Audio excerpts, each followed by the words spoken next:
¿Qué tal, César? ¿Cómo estás? Buenas tardes.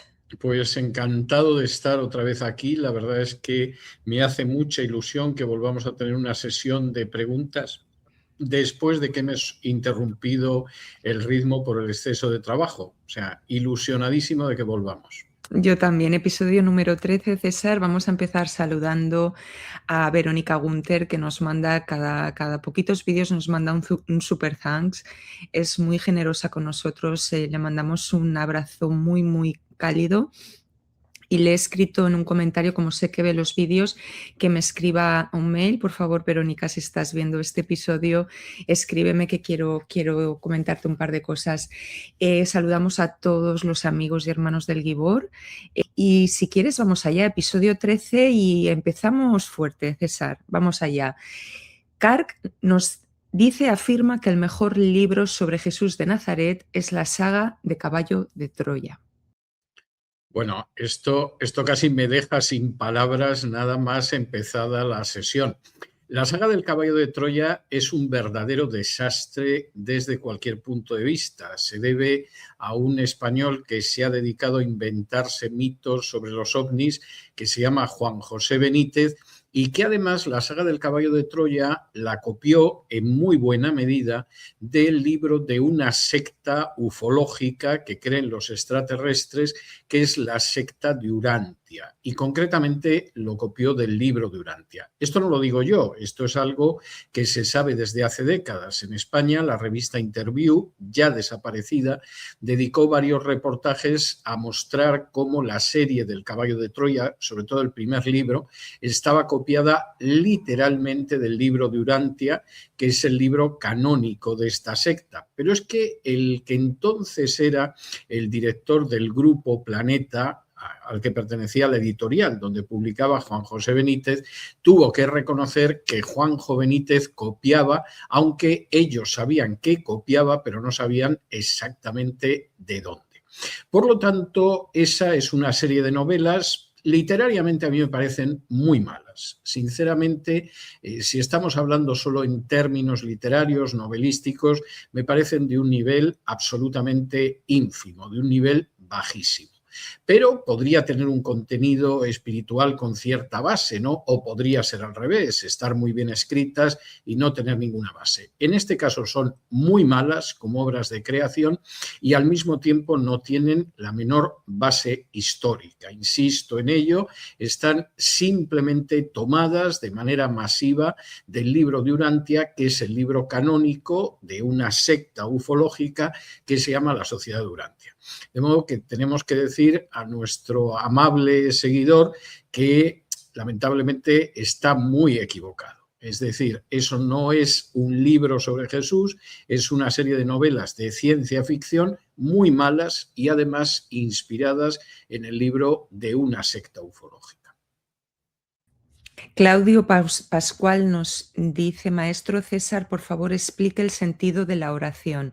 ¿Por qué Dios cambiaría sus planes perfectos por nosotros? Por favor, dice.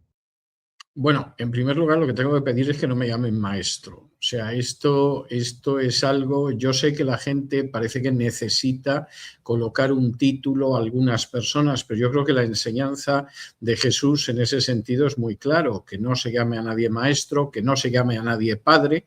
Ahora que se ha extendido una corriente en que hay gente que quiere que en vez de pastor los llamen padre o los llamen papá, estaría bien que recordaran esa enseñanza de Jesús y tengo que hacer esa advertencia para empezar. Ahora bien, en cuanto a la oración, vamos a ver, la oración no tiene solo como finalidad pedir. La oración es una forma de comunicación con Dios.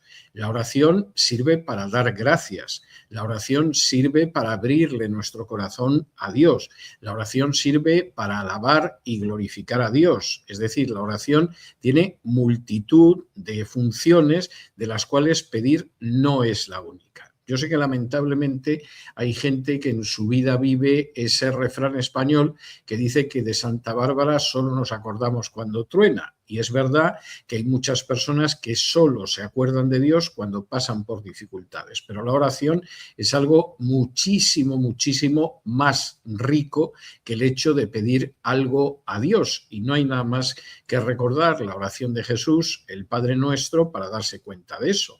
La oración del Padre Nuestro empieza santificando, expresando el deseo de que se santifique el nombre de Dios, de que venga su reino, de que se haga su voluntad, así en la tierra como en el cielo. Bueno, cuando llega el pan nuestro de cada día, ya van varias frases de la oración, y esto hay que tenerlo en cuenta.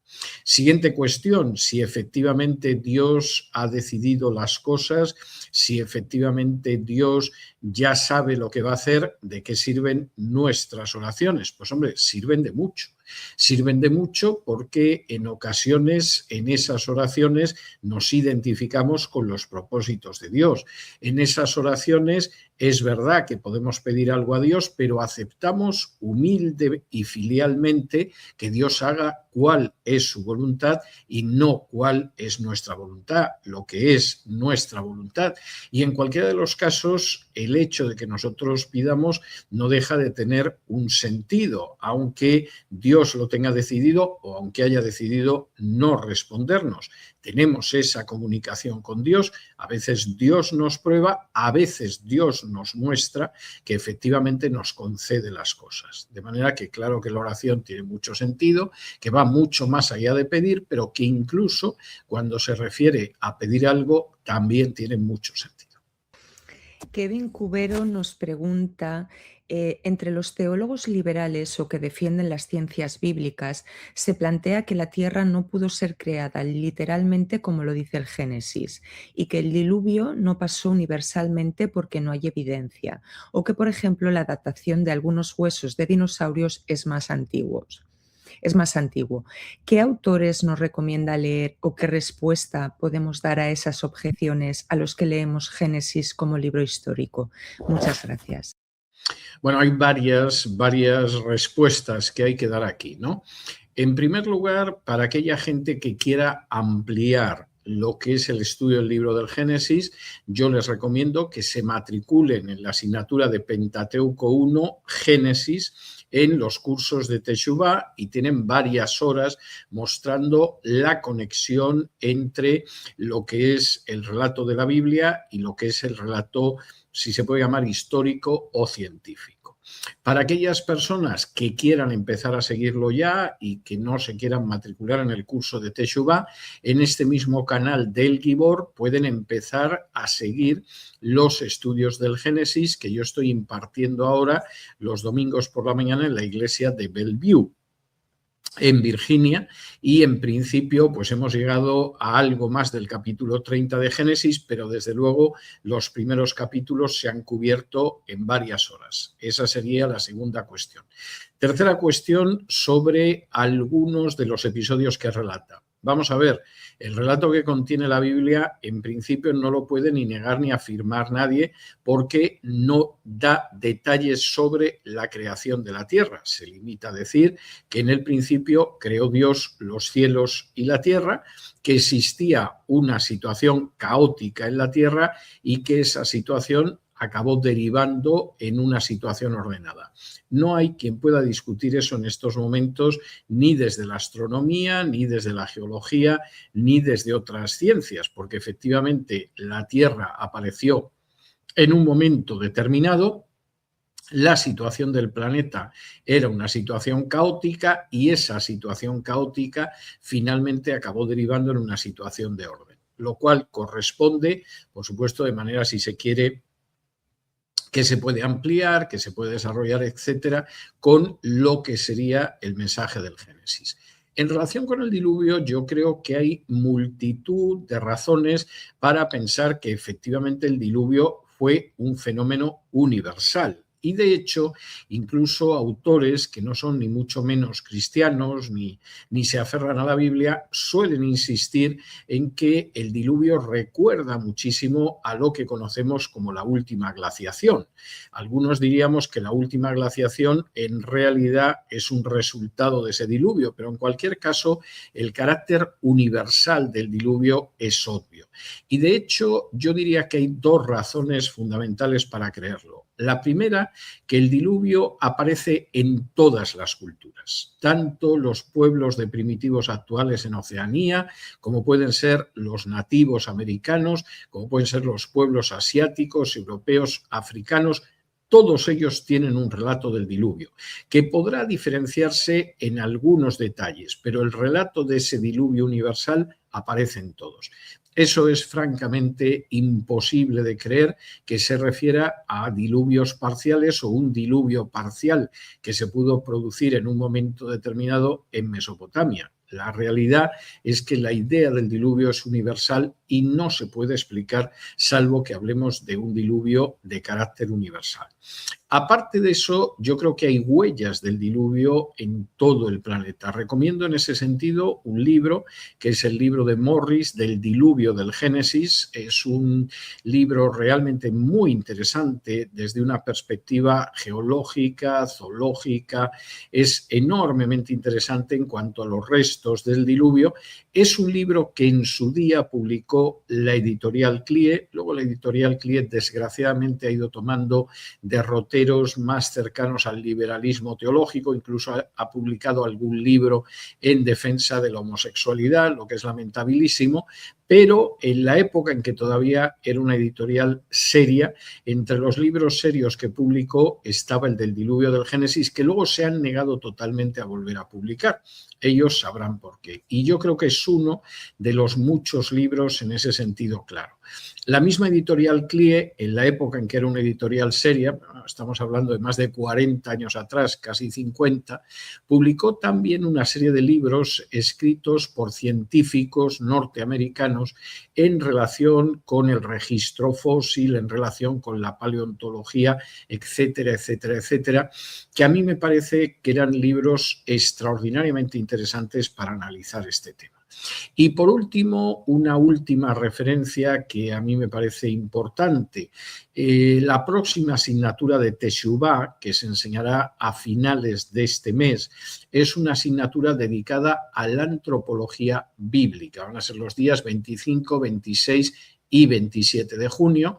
Es una asignatura que se va a dedicar a la antropología bíblica y que por lo tanto va a dedicar toda la primera parte de la asignatura a la discusión entre creación y evolución, o algunos preferirían ahora hablar de evolución y diseño inteligente. Y por supuesto, todos estos temas los tengo que abordar, tendré que hablar ampliamente de la teoría de la evolución, tendré que hablar ampliamente de si efectivamente se puede compatibilizar o no con la Biblia, y seguramente hay gente que encontrará que este curso le puede resultar muy interesante. Muy bien, les recordamos a todos que los cursos de Teshuvá se encuentran en teshuvah.com. Entren en la descripción del vídeo porque allí está escrito, porque luego muchos lo preguntan en comentarios, pero a veces se me puede pasar un comentario y no lo respondo. Siempre entren en las descripciones del vídeo porque ahí están los links directos a la compra de libros de César y también a los cursos si es que los hemos nombrado. César, seguimos con la ciencia. Timi, que se llama Fernando, nos pregunta: ¿por qué la ciencia y todos sus avances, conocimientos, herramientas, paradigmas, etcétera, que traen supuestamente progreso, conciencia y civilización al hombre, parecen no apoyar o acercarnos a Dios, si se supone que el método científico y por tanto la ciencia tienen por objetivo el acercar al hombre a la verdad? Y nosotros sabemos que la verdad está en Dios, Padre, Hijo y Espíritu Santo. Tan así que un gran porcentaje de estas personas de ciencia se denominan a sí mismas ateas con gran orgullo y viendo con desdén y superioridad y hasta burla a los cristianos. ¿Hay algo en la Biblia que hable de esto? Me gustaría saber su opinión respecto a este tema, doctor César, que Dios les bendiga. Bueno, hay varias cuestiones que aparecen en esta pregunta que creo que son importantes. Primero, la ciencia moderna surge con la reforma protestante del siglo XVI. El método científico es un método que parte de la observación directa de la naturaleza, no de la especulación sobre la naturaleza, que en buena medida es el sistema que ha seguido Aristóteles en la antigüedad y que luego copia la Iglesia Católica, lo cual explica por qué los países católicos apenas han aportado nada al desarrollo científico de la humanidad. Y esa situación se quiebra en el siglo XVI cuando científicos protestantes, como es el caso de Francis Bacon, se dedican a observar directamente la naturaleza siguiendo precisamente los mandatos de la Biblia, donde dice que debemos observar los astros, que debemos observar el comportamiento de los animales, que debemos fijarnos en los fenómenos naturales. Esa creación del método científico por Francis Bacon, que además también escribía obras de teología protestante, provoca que en los países que abrazan la Reforma y que regresan a la Biblia tenga lugar la revolución científica. Esto ha sido reconocido por distintos historiadores de la ciencia, como es el caso de Thomas Kuhn, que tiene un magnífico libro sobre la estructura de las revoluciones científicas y que deja de manifiesto que la ciencia moderna surge con la Reforma, o como ha sido el caso de Whitehead, de Francis Schaeffer, etcétera, que han podido mostrar cómo la Reforma protestante es el gran impulsor de la ciencia. En aquellos países que, por el contrario, quedaron bajo la Iglesia Católica, la ciencia se vio estrangulada. Esto ha sido reconocido incluso por intelectuales católicos como el español Antonio Tobar, que dice que efectivamente la Inquisición acabó con la ciencia en España y acabó, por ejemplo, cuando prohibió la compra de libros en universidades o prohibió a ciertos autores.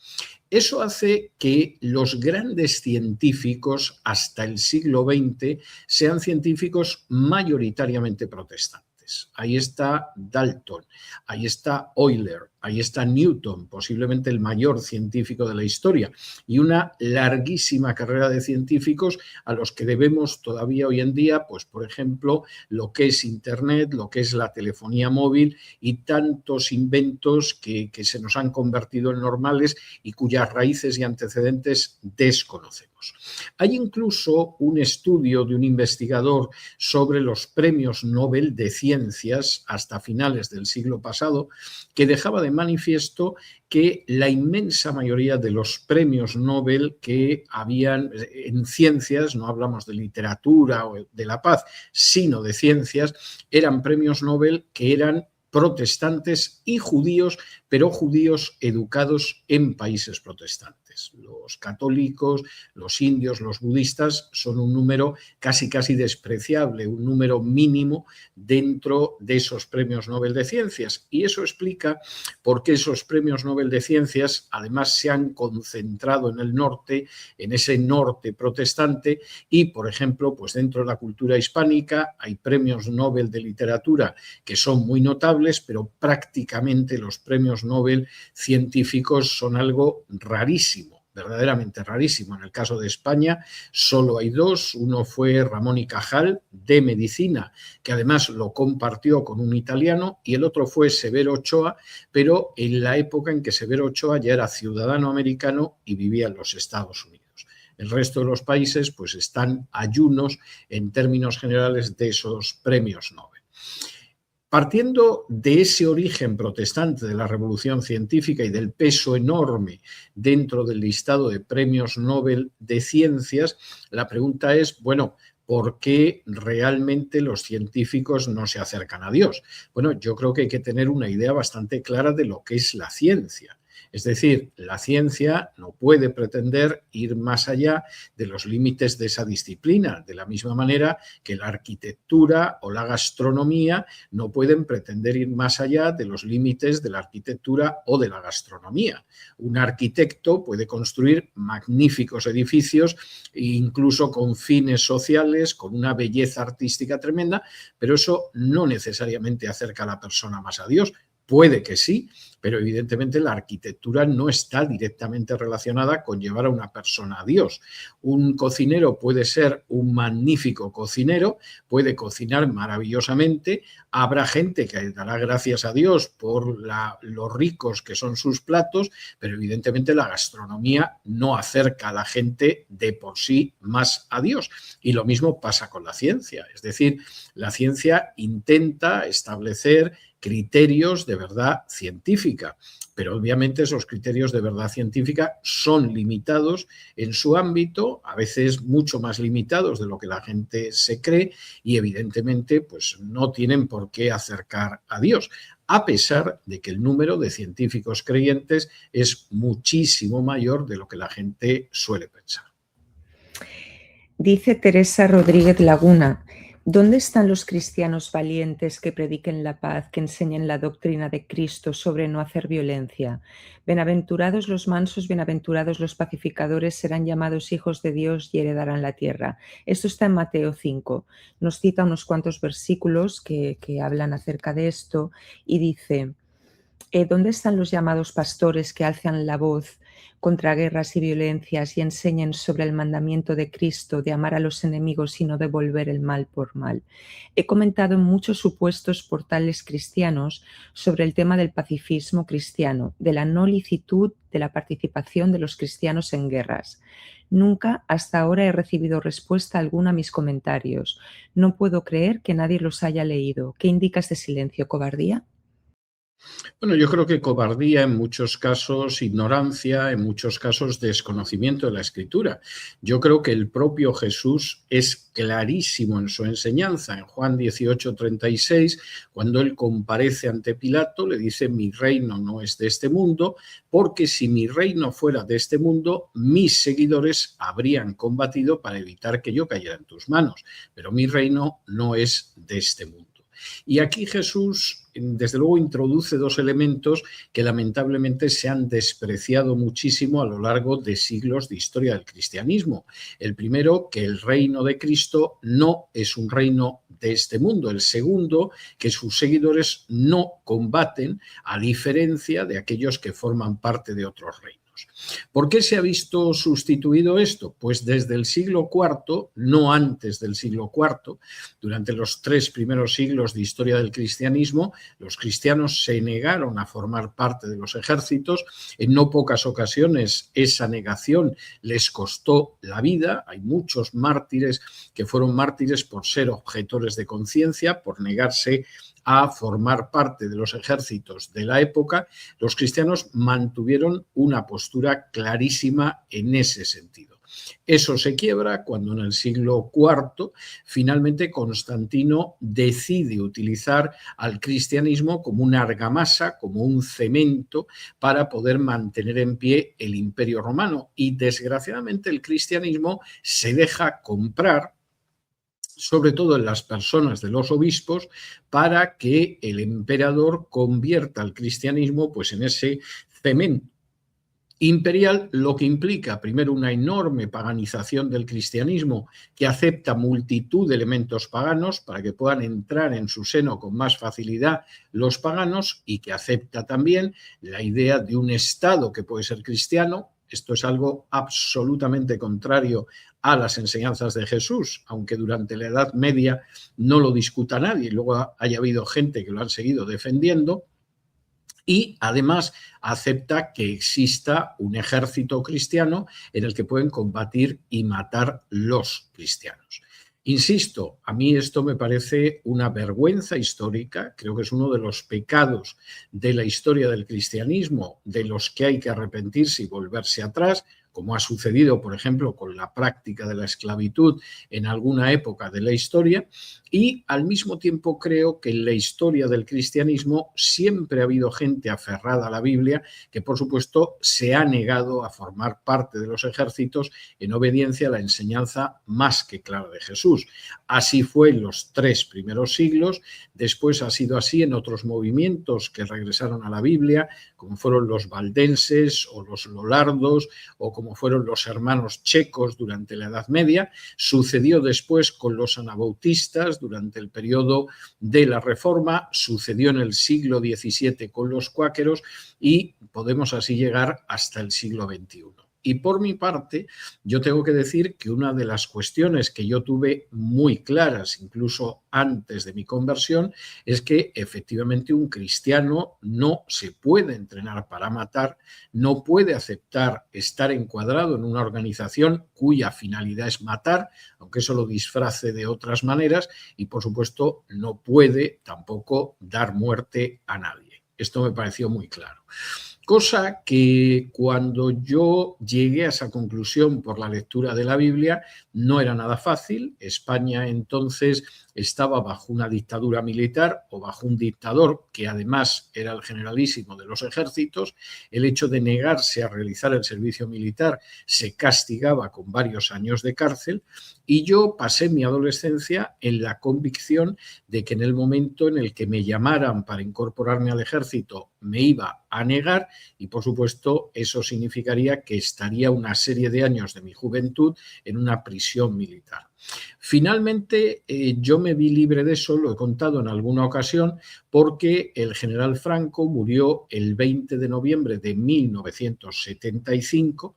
Yo tenía que haberme incorporado al ejército, lo que no pensaba hacer, en enero de 1976, pero al haber muerto el general Franco en noviembre del 75, la gente que nos negábamos a incorporarnos al ejército nos enviaron a casa hasta que se redactara una ley que nos permitiera realizar un servicio sustitutorio, una alternativa civil al servicio militar, y eso me libró de la cárcel.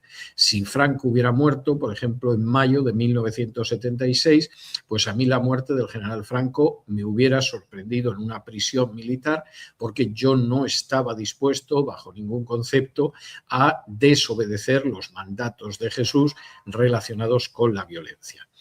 Me da mucha pena que esto se plantee en páginas o en foros cristianos y que no respondan, porque evidentemente es no querer ver algo que es clarísimo en la enseñanza de Jesús y tan claro que durante los 3 primeros siglos de historia del cristianismo fue la postura generalizada de todos los primeros cristianos. CTM Shinobi dice, ¿es bíblico aplicar la pena de muerte el poder civil? Lamentablemente, como evangélico, fui formado con fuerte desapego a la política, pero la Biblia menciona esto en el Pentateuco, Romanos 13 y otros pasajes. Bueno, vamos a ver, yo creo que la única referencia, por decir de alguna manera positiva, a la pena de muerte se encuentra en el Antiguo Testamento, concretamente en la ley de Moisés, que pena con la pena de muerte distintos delitos en una sociedad civil. ¿Esto significa que los cristianos deberíamos seguir ese punto de vista? Estoy convencido de que no. Y estoy convencido de que no por varias razones. Primero, porque como señala Gálatas 3, nosotros no estamos bajo la ley.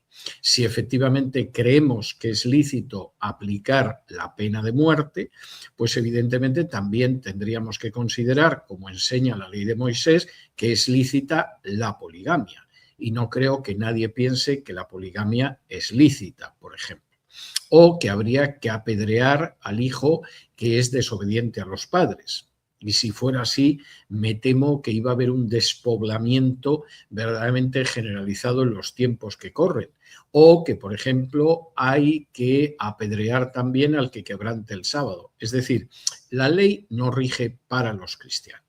Y pretender sacar una normativa de conducta del Antiguo Testamento es ir en contra de la enseñanza clara del Nuevo Testamento, que señala que lo único normativo es Cristo. Segundo, Jesús se encontró con situaciones en que era lícita, según la ley, la pena de muerte y no la aplicó. La gente no tiene nada más que recordar el episodio recogido en el Evangelio de Juan, donde le llevan a Jesús a una mujer sorprendida en adulterio, a la que es lícito, de acuerdo con la ley de Moisés, matar a pedradas, y sin embargo Jesús en absoluto respalda el que a esta mujer la maten a pedradas. Todo lo contrario, todo lo contrario. la perdona, la restaura y le dice que no peque más, pero evidentemente no respalda esa ejecución de la pena capital, ni mucho menos. Y el texto de Romanos 13 en absoluto habla en ningún momento de la pena de muerte ni cosa parecida. Habla del sometimiento a las autoridades superiores, que es algo que los cristianos hacemos gustosamente, independientemente del color político que tengan, siempre que no nos ordenen hacer algo que sea contrario a la ley de Dios. Y claro, en ese caso, nosotros aplicamos el principio de Hechos 5, 28, 29, de que hay que obedecer a Dios antes que a los hombres. Me parece que en ese sentido todo está bastante claro. Junto con lo que serían los argumentos teológicos, que a mí me parecen muy claros en la Biblia, yo creo que además hay otra serie de argumentos que son de carácter criminológico. De hecho, yo tengo que decir que el primer concurso literario que yo gané, de esto puede hacer con facilidad 45, 46 o 47 años, hace muchos años, que era un concurso de artículos. Yo lo gané, era un premio además de una revista cristiana, con un artículo demostrando que no solamente la pena de muerte no se puede defender con la Biblia, sino que además hay argumentos muy serios de carácter criminológico en contra de la pena de muerte. Hay gente que piensa que la pena de muerte tiene un efecto tremendo a la hora de reducir la delincuencia. Estados Unidos es una muestra de hasta qué punto no es así. Estados Unidos tiene varios estados, hay estados donde no hay pena de muerte, pero hay otros estados donde hay pena de muerte y se da la circunstancia de que eso no ha reducido la delincuencia, ni por eso Estados Unidos ha dejado de ser el país con más gente en prisión de todo el planeta, por delante incluso de Rusia o de China. De manera que criminológicamente la pena de muerte no funciona e incluso está demostrado que aumenta la delincuencia. Y voy a poner un ejemplo para que lo puedan entender ustedes. Si una persona que ha atracado un banco, en el momento en el que atraca el banco, sabe que si se entrega a la policía que lo tiene cercado, va a ir a la cárcel y no le va a pasar nada más, hay bastantes posibilidades de que eche cálculos y se entregue.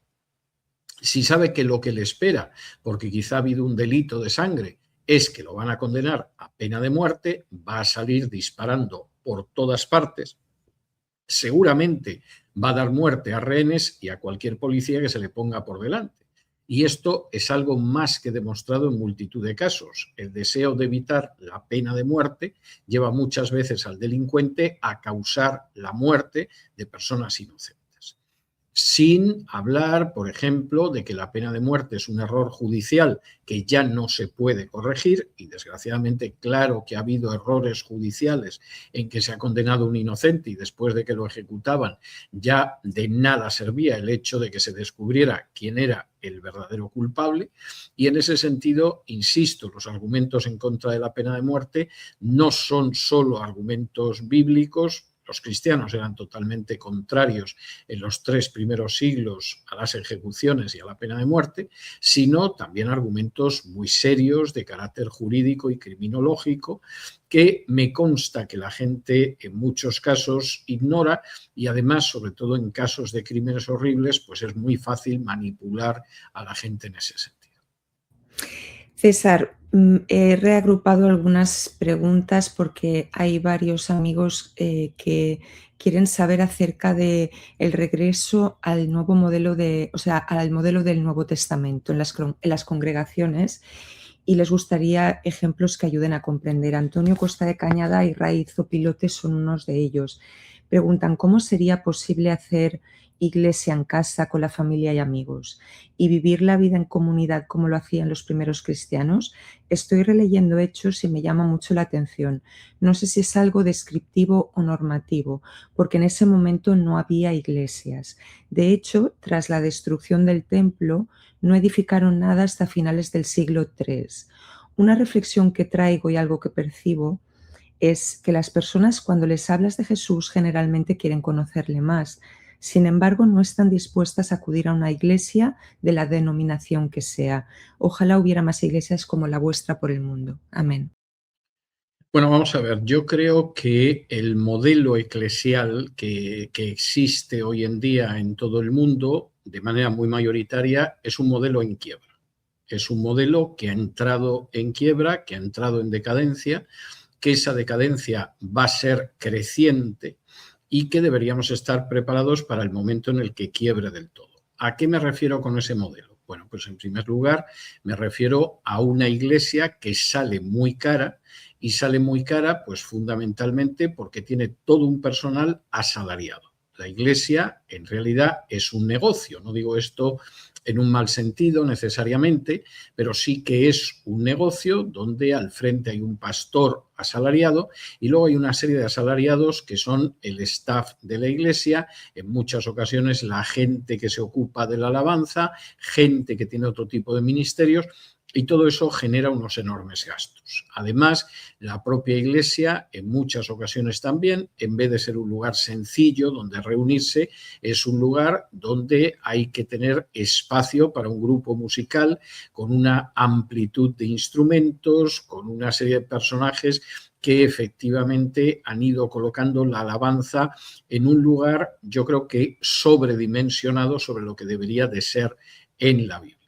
Y claro, como el modelo exige locales que no son baratos y exige una supraestructura eclesial que tampoco es barata, de asalariados, y exige pues tributos de este tipo, al final ese modelo es un modelo antifuncional. Y es antifuncional por varias razones. Primero, porque es muy caro. Al final, buena parte de los esfuerzos y de los recursos de una congregación van a mantener un edificio y la gente que vive de ese edificio, lo cual me parece monstruoso y no estoy en absoluto exagerando la palabra. Eso es un monstruo que se ha creado y que, por supuesto, provoca problemas.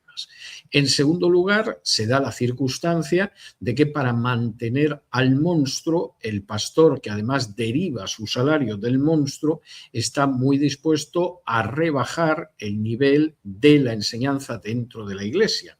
Hay gente que son miembros de la iglesia que a lo mejor no se convirtieron, aunque pueda dar la sensación de que sí. Hay gente dentro de la iglesia que es muy carnal, aunque en realidad se convirtió. Pero como toda esa gente contribuye a mantener al pastor y al staff y evidentemente quieren seguir viviendo de la religión, pues se baja el nivel para que nadie se ofenda, para que nadie se sienta mal, para que nadie quiera irse. En un momento determinado, pues hasta el punto de que, por ejemplo, una iglesia renuncia a aplicar disciplina, como enseña la Biblia, no sea que se nos vaya gente que en cierta medida mantiene el salario del pastor o del staff del pastor. Eso es nefasto para una iglesia, pero la realidad es que es bastante común. Y, lógicamente, con un sistema que no es bíblico en sí, sino que es un desarrollo muy posterior y con un sistema que además ayuda a satisfacer la carnalidad de buena parte de los miembros de la iglesia, pues la iglesia acaba convirtiéndose en un show más o menos aceptable que más tarde o más temprano empieza a deshincharse. A veces para deshincharse necesita muy pocos años, a veces para deshincharse a lo mejor necesita 20 o 25, pero ese globo se acaba deshinchando y, por supuesto, el hecho de que el globo al final se quede sin aire es algo que paga gente inocente, gente que sale muy maltratada de esas experiencias, gente que sale muy desilusionada de esas experiencias, gente que sale muy herida de esas experiencias. Yo personalmente creo que en los próximos años, solo en los Estados Unidos, vamos a ver a decenas de miles de iglesias que se van a ver obligadas a cerrar porque no pueden mantener un modelo que no es bíblico, pero que además es muy costoso. ¿Cuál sería la alternativa a ese modelo que, insisto, a mi juicio ya ha entrado en crisis, aunque lógicamente los que viven de él no van a reconocer nunca que ha entrado en crisis, porque claro, es como decir que el lugar donde trabajas pues tendría que cerrar y entonces tú quedarte sin empleo? Pues la alternativa es volver al modelo bíblico. El modelo bíblico no necesariamente tiene que reunirse en las casas, aunque es verdad que durante los 3 primeros siglos donde se reunían los cristianos era en las casas, pueden ser locales más modestos, pueden ser sitios más humildes, que no exijan toda la parafernalia que exigen ahora. Hay que volver a la forma de gobierno que aparece en el Nuevo Testamento, de un consejo de ancianos que se ganan la vida con sus propias manos y que por lo tanto sirven de manera gratuita a la congregación. Hay que volver a ese modelo del Nuevo Testamento en el cual, como nadie se gana la vida con la religión, la gente sirve en la Iglesia en distintos ministerios, y en esos distintos ministerios que sirve dentro de la Iglesia, pues lo que sucede es que la Iglesia va reconociendo los dones y de pronto ve que una persona pues tiene un don de pastorado, o tiene un don de enseñanza, o tiene un don de evangelización, o tiene un don de servicio, y efectivamente todos pueden servir y todos pueden reconocer los dones que ha recibido el Espíritu Santo, y será una iglesia cuyas reuniones se basen fundamentalmente en la Biblia, en el estudio de la Biblia y en la oración, donde puede seguir existiendo y tiene que seguir existiendo un lugar pues para los himnos, para las alabanzas, para cantar al Señor, pero donde lo importante y lo central fundamentalmente es ese estudio de la Biblia, es la oración y es la ayuda de los unos hacia los otros. Puede que alguien me oiga y diga, pues esta cosa que usted cuenta no se le ha ocurrido a nadie. Bueno, pues si alguien lo piensa, está muy gravemente preocupado. Porque hay un documento de Lutero, que es el prefacio a la misa en alemán, donde él hace una confesión tremenda precisamente en los primeros años de la Reforma. Y es que él tiene el enorme reto de pasar de la misa católica en latín a un tipo de culto que sea más cercano a lo que dice la Biblia.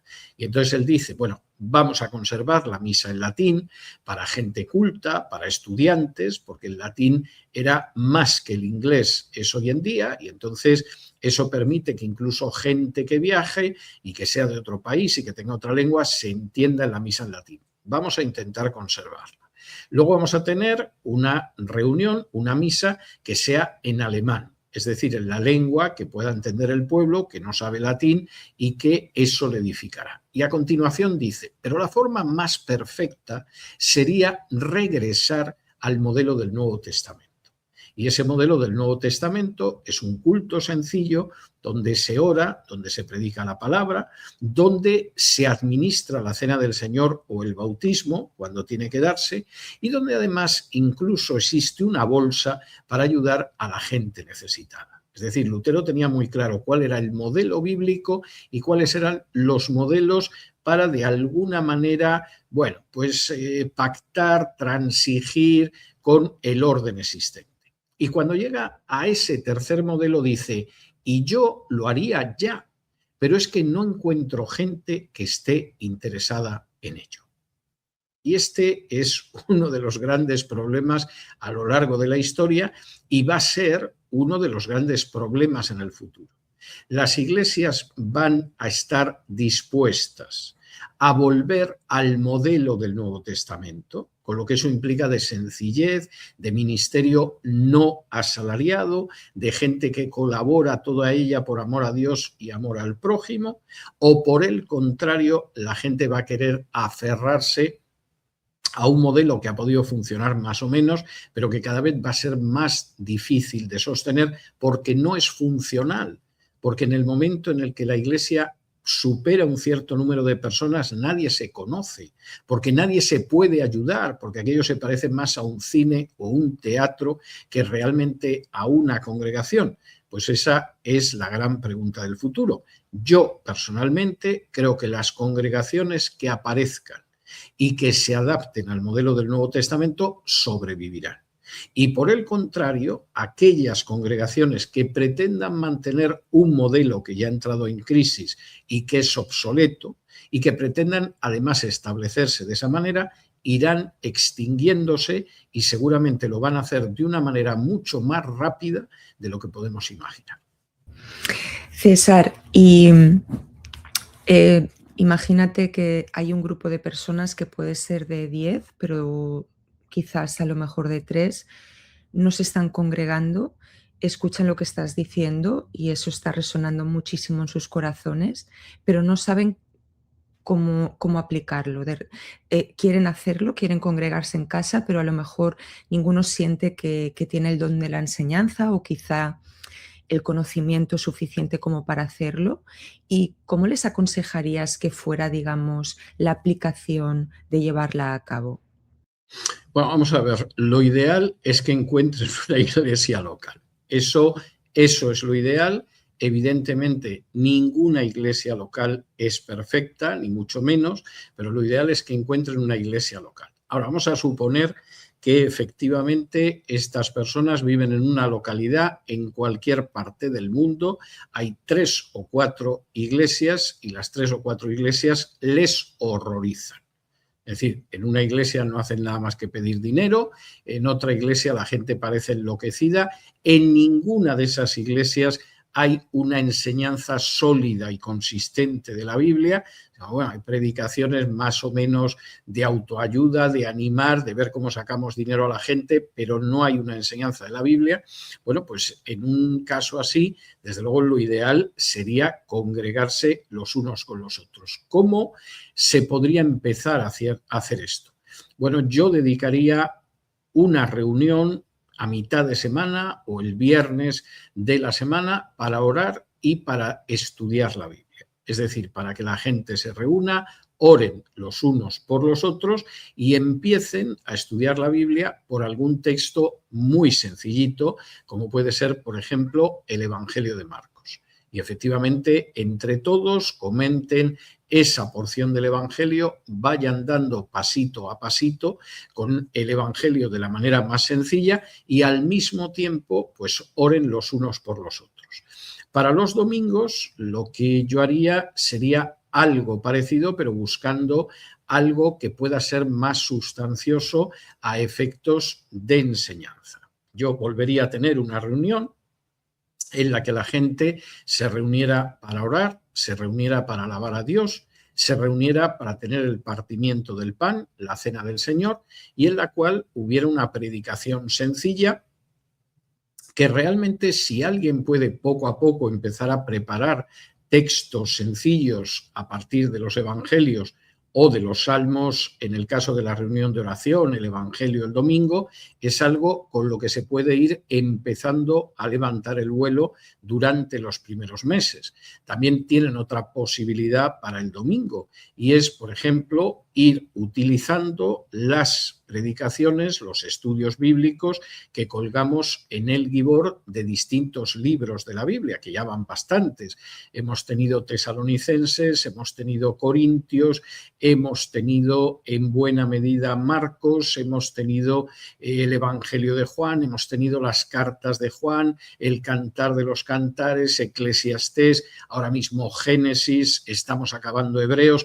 Es decir, hay material para meses de estudio de la Biblia. Y en lo que va apareciendo alguna persona que pueda desarrollar la enseñanza, en lo que va apareciendo alguien que pueda complementar con la enseñanza de la Biblia, pues esa reunión para orar, para alabar a Dios, para tener el partimiento del pan, evidentemente esas personas se pueden nutrir de estudios bíblicos que son sólidos, en los que se estudia el libro entero de la Biblia, yendo capítulo por capítulo y versículo por versículo. Yo creo que esas son las distintas alternativas. Al mismo tiempo pueden ir formándose leyendo libros, que hay muchos, ¿verdad, Claro, César? claro, claro. Vale, Alex 1930 dice, el autor del Pentateuco es Moisés, entonces ¿no se lo entregó Dios en el monte Sinaí? Bueno, yo creo que nuestro seguidor anda muy confuso con esto. El autor del Pentateuco efectivamente es Moisés, salvo el último capítulo de Deuteronomio, donde se habla de su muerte y que muy posiblemente redactó Josué, pero no, Dios no entregó a Moisés el Pentateuco en el Sinaí. Dios le entregó la Torá, la ley, los 10 mandamientos, las 2 tablas, a Moisés en el Sinaí. No le entregó el Pentateuco. El Pentateuco estaba por escribir, fundamentalmente porque también estaba por vivirse. Es decir, no le podía entregar en el Sinaí un libro donde se relata lo que iba a pasar en los 40 años posteriores a la llegada al Sinaí. Es algo de sentido común. Quizá nuestro amigo es que no ha leído el Pentateuco y entonces de ahí procede esta confusión. Dice Alejandra Gallego, ¿por qué dice que en el año 30 fue crucificado? Quiero entender, dice.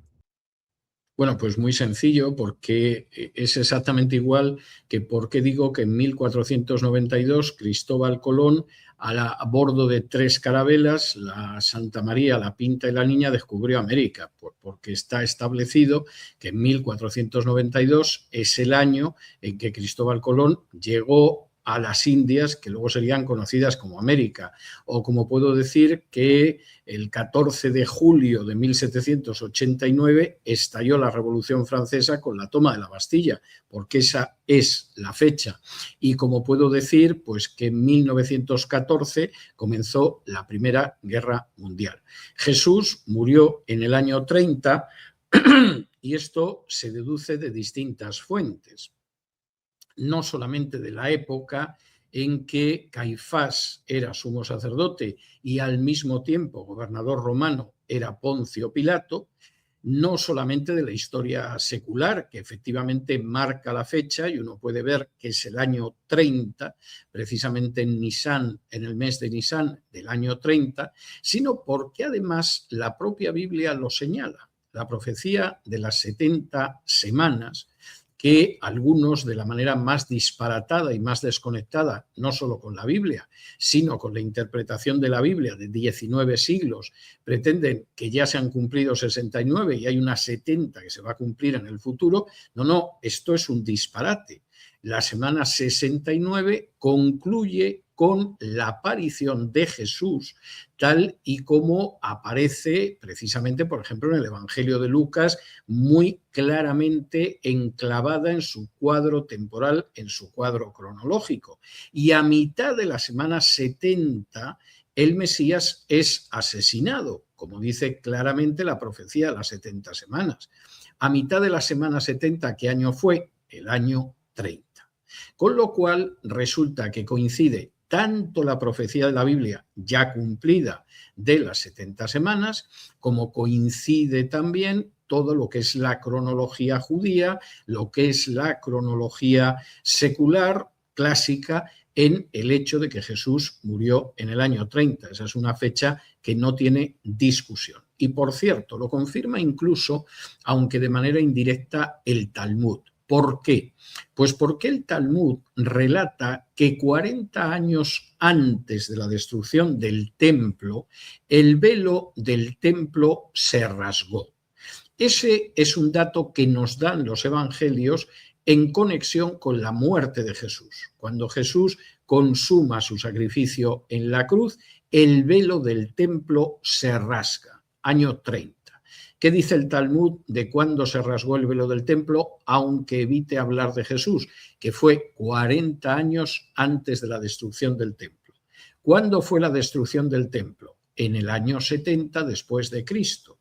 ¿Cuándo es 40 años antes del año 70? Pues el año 30 después de Cristo. En fin, espero que con esto nuestra amable seguidora comprenderá por qué hablamos de la muerte de Jesús en la cruz en el año 30.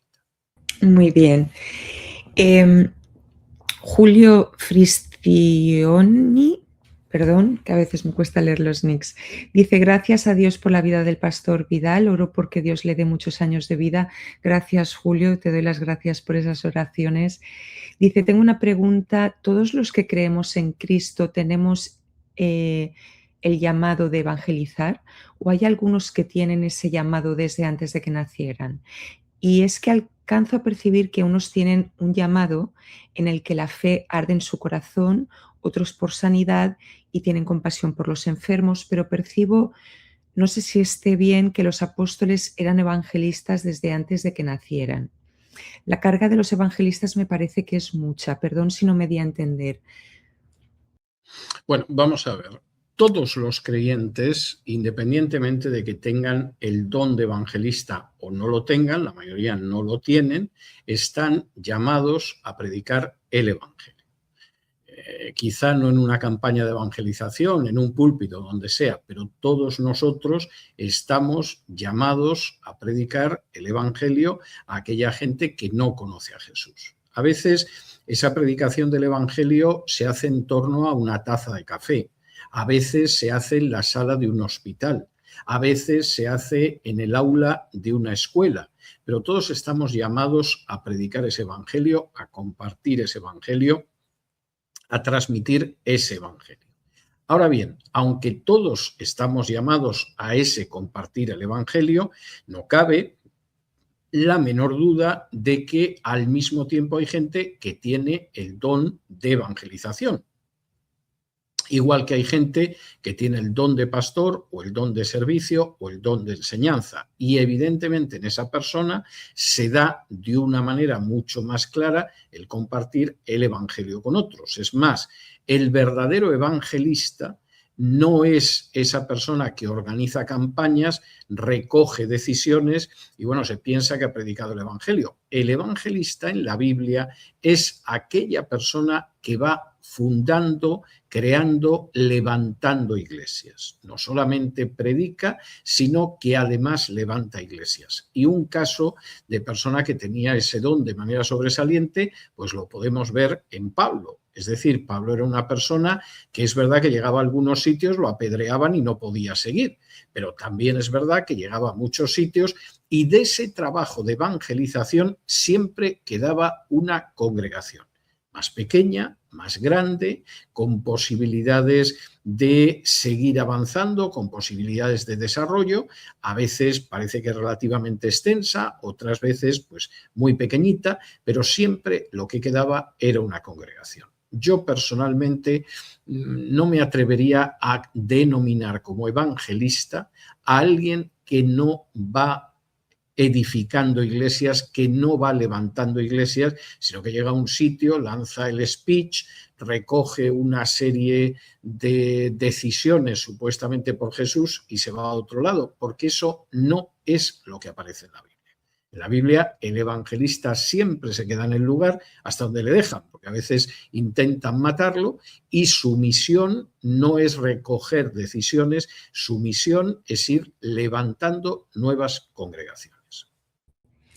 Chamaco Goofy dice, ¿escribió Juan 3 números iguales o letras diferentes? Yo no veo letras romanas en los textos en griego. ¿Hay manuscritos en latín? ¿Me podría explicar, por favor? Bueno, yo creo que nuestro seguidor está haciendo referencia al famosísimo 666 del Apocalipsis, el número de la bestia, que es la clave de Nerón César. Vamos a ver, primera cuestión, y esto es importante, Juan escribe en griego. Y en griego, efectivamente, él recoge 3 letras, una con el valor de 600, otra de 60 y otra 6, que suman 666. 666 es la suma también de las letras de Nerón César. Y por supuesto en los manuscritos eso no aparece en latín, sino que aparece en griego. Pero curiosamente, y es muy interesante lo que dice nuestro seguidor, curiosamente hay manuscritos del Apocalipsis donde en vez de 666, nunca jamás 666, sino 666, en vez de 666 aparece 616. Y uno diría, ¿y por qué 616? ¿Por qué en la inmensa mayoría de los manuscritos aparece 666 y en algunos 616? Pues muy sencillo, porque Nerón César en latín suma no 666, sino 616. Y es muy posible que el copista de algunas ediciones del libro de Apocalipsis, para que aquellos lectores que no eran griegos, aunque pudieran leer el griego, pudieran entender en su lengua madre, que era el latín, quién era la bestia del número, habían puesto 616 porque efectivamente en latín 616 es la suma de Nerón César, lo cual es evidente, no tiene discusión. A todo esto, y para aquellas personas que se dedican a especular sobre quién es la bestia, que si es alguien del futuro, que si es un dictador, etcétera, etcétera, tengo que decir que, por supuesto, dedicaremos alguna sesión a la profecía de manera exclusiva en Preguntas a la Biblia. Pero ya les adelanto que los historiadores que conocen, podría decir conocemos en profundidad el mundo clásico, todos sabemos que la bestia es Nerón César. Y esto pasa por biógrafos de Nerón, pasa por los grandes conocedores de los historiadores latinos como Tácito o Suetonio, pasa por la gente que está familiarizada en profundidad profesionalmente con la historia del Imperio Romano. Eso no tiene discusión, es evidente. Si luego hay gente que ignora la historia de Roma, como ignora otras historias, que desconoce la manera en que hay que calcular ese número de la bestia y que, por supuesto, desconoce lo que fue la persecución de Nerón y se empeña en colocar esos hechos en el futuro, pues es un problema para ellos y también es un problema muy grave para aquellos que los escuchan y se lo creen. Pero para los especialistas en historia de Roma, no existe la menor duda de que la bestia es Nerón y que además el Apocalipsis describe con mucha claridad la persecución neroniana y describe los césares, cuál vive entonces, que es Nerón, y cómo después vendrá un César que durará muy poco, que fue Galba. Es decir, el Apocalipsis, como en general la Biblia, describe con una meticulosidad y una exactitud acontecimientos pasados, acontecimientos históricos que pueden ser futuros en ese momento, pero que ya quedaron en el pasado totalmente cumplidos, y lo hace de una manera extraordinaria. Cualquier persona que conozca bien la descripción de la guerra judía de Flavio Josefo, cualquier persona que conozca bien lo que fue la persecución de Nerón, cualquier persona que conozca bien lo que fue la dinastía Julio-Claudia de emperadores, lee el Apocalipsis y lo comprende de una manera sencillísima y, por supuesto, no se dedica a proferir esa cantidad de disparates que nunca jamás se cumplen porque no se pueden cumplir. Bueno, los emplazamos al siguiente episodio que promete interesante, el que estamos preparando sobre profecías.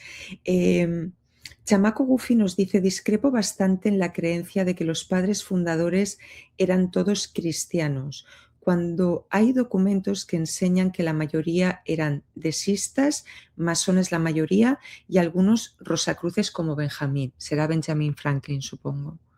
Bueno, vamos a ver, no, todo lo contrario. La mayoría de los padres fundadores sí eran cristianos y además eran cristianos protestantes. Por ejemplo, de los firmantes de la Declaración de Independencia solo había un católico y ese efectivamente era masón. No fue el caso de la mayoría de los padres fundadores. Entre los padres fundadores fue masón Benjamin Franklin, pero Franklin no era cristiano y además tampoco lo ocultaba. Estaba muy influido por la ética de los puritanos. De hecho, cualquiera que lea la autobiografía de Benjamin Franklin se da cuenta de que era un personaje absolutamente empapado de la cosmovisión ética de los puritanos, pero no lo era, y él era un deísta, que supongo que es lo que quería decir nuestro seguidor. Era un deísta, creía en Dios y creía además en un Dios que actuaba en la historia. Pero la entrada de Franklin en la masonería no vino porque la masonería le entusiasmara ni porque creyera en ella, sino porque en un momento determinado Franklin es designado por el gobierno de la recientemente creada República Americana para que intente obtener la ayuda de Francia en la guerra contra Inglaterra. Y cuando Franklin llega a París, se da cuenta de que las grandes decisiones de Estado en Francia no se toman en el Palacio de Versalles, sino que se toman en la logia masónica de las Siete Hermanas, a la que pertenecía lo mismo el cardenal de París que Voltaire. Y entonces Franklin se hace iniciar en la logia, no porque la masonería le importara un pimiento, que no le importaba en absoluto, sino porque era la manera de entrar en unos círculos de poder que él podía intentar acceder a ellos para conseguir, como efectivamente consiguió, la ayuda de Francia a la causa de la independencia de los Estados Unidos. Hubo algún otro masón, como Patrick Henry, pero en términos generales los padres fundadores sí eran cristianos, partían de principios cristianos y además de una visión que era profundamente reformada. En el caso de la población, de manera total, es decir, mayoritariamente la población de los Estados Unidos que se declaran independientes son presbiterianos, son reformados, hasta tal punto que cuando Jorge III se entera de la sublevación americana, le dicen: la prima americana se ha ido con un novio presbiteriano. Es decir, ellos tienen claro cuál es la orientación teológica de los padres fundadores, pero también de esa población rebelde americana. Y de hecho, en Inglaterra denominan a la rebelión de los Estados Unidos, a la Revolución Americana, la denominan la rebelión puritana, es decir, ellos tienen muy claro la orientación teológica de la inmensa mayoría. Franklin, otro que era un deísta, otro de ellos seguramente era protestante, pero sí era masón, y sería el caso de Jefferson, que era cristiano, pero era un cristiano heterodoxo. El resto es gente de unas raíces muy importantes. Hasta tal punto, no me quiero extender mucho, la independencia de Estados Unidos que firma Thomas Jefferson está tomada sobre todo de la Declaración de Mecklenburg, que es una de... Sobre todo la influencia de la visión reformada, porque los metodistas todavía eran muy pocos, los bautistas eran muy pocos también. La verdad es que la influencia de la visión reformada es decisiva para poder comprender los grandes documentos de la independencia americana y de la fundación de los Estados Unidos. César, iba a hacerte una pregunta, la siguiente, de Lili Daca, llamada Eugenia, pero estamos teniendo problemas de conexión, así que yo creo que quizá vamos a terminar aquí, porque está viendo como microcortes y yo te pierdo todo el tiempo, y esta última pregunta creo que hay partes que no han salido, así que la dejamos para el siguiente episodio. Muy bien. Siento mucho tener que cortar así, pero parece ser que estamos... Llevamos más de una hora, o sea, Sí. Tampoco es que llevemos 10 minutos. Sí, y además hoy hemos respondido, bueno, has respondido muchas preguntas. Nos vemos el siguiente episodio, César. Que así sea, disfrutaremos tanto como esta vez, y yo tengo que darles las gracias a todos por su interés y por su paciencia. Hasta la próxima y que Dios los bendiga.